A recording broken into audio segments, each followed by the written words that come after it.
Bimbingan belajar dapat diberikan kepada individu ataupun kelompok dan dilakukan di luar jam pelajaran sekolah dengan tujuan membantu siswa menghadapi kesulitan belajar.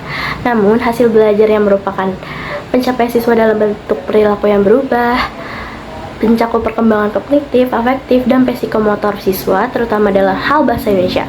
Secara umum, ada dua faktor yang mempengaruhi hasil belajar bahasa Indonesia, yaitu faktor eksternal atau siswa sendiri, yang mencakup fisik siswa, kesehatan fisik, dan kondisi 5 indera. Faktor eksternal yaitu atau luar mencakup lingkungan siswa, pengaruh teman bermain, ataupun iklim saat belajar.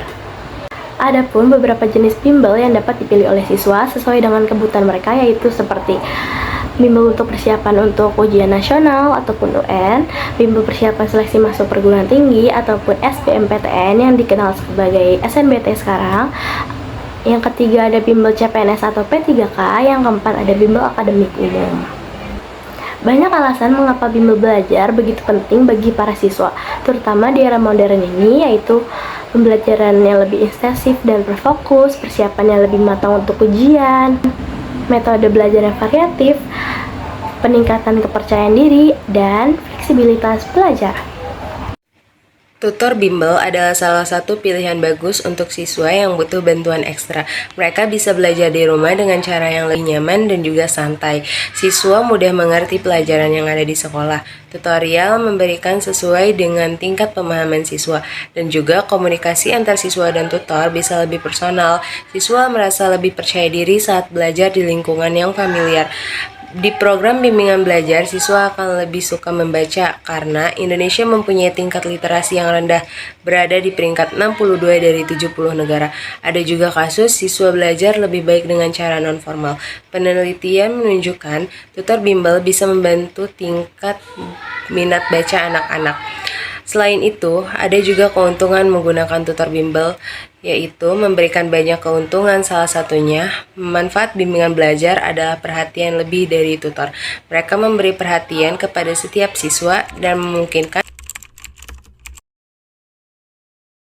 Di Korea Selatan, bimbingan belajar atau Hagwon adalah bagian penting dari sistem pendidikan.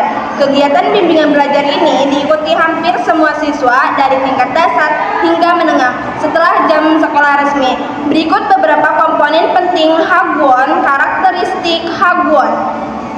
Yang pertama adalah waktu dan jadwal. Siswa biasanya mengikuti Hagwon setelah sekolah, mulai pukul 5 sore hingga 10 malam, atau bahkan lebih larut.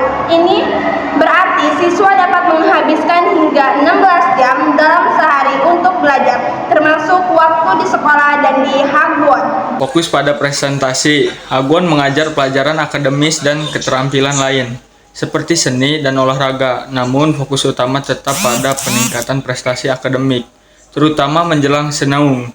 Senaung adalah ujian musik perguruan tinggi yang sangat kompetitif. Adapun dampak dan kontroversi dari program bimbingan belajar ini sebagai berikut. Ketergantungan pada bimbingan belajar, kekhawatiran tentang perbedaan pendidikan antara siswa yang mampu membayar dan yang tidak mampu membayar. Hal ini juga menyebabkan biaya hidup tinggi di Korea Selatan, yang menjadikannya salah satu negara dengan biaya membesarkan anak tertinggi di dunia. Kebijakan pemerintah Korea Selatan telah mencoba mengontrol industri Hagwon dengan memberlakukan kebijakan jam malam untuk mencegah siswa terlalu lama belajar. Karena tingginya permintaan agar bimbingan belajar, kebijakan ini seringkali tidak efektif. Sekian, terima kasih. Selanjutnya, inovasi dalam pendidikan. Dalam upaya untuk mengatasi kesenjangan pendidikan yang ada, beberapa lembaga seperti JYSG telah mulai menggunakan teknologi digital untuk memperluas akses pendidikan ke daerah terpencil. Kesimpulannya, bimbingan belajar Korea Selatan adalah fenomena pendidikan dan sosial yang kompleks. Meskipun memiliki banyak manfaat untuk prestasi akademik, Hagwon juga memiliki masalah dengan biaya dan kesenjangan pendidikan. Masa depan bimbingan belajar di Korea Selatan akan tetap menjadi topik diskusi penting karena adanya inovasi dan peraturan pemerintah yang terus berubah.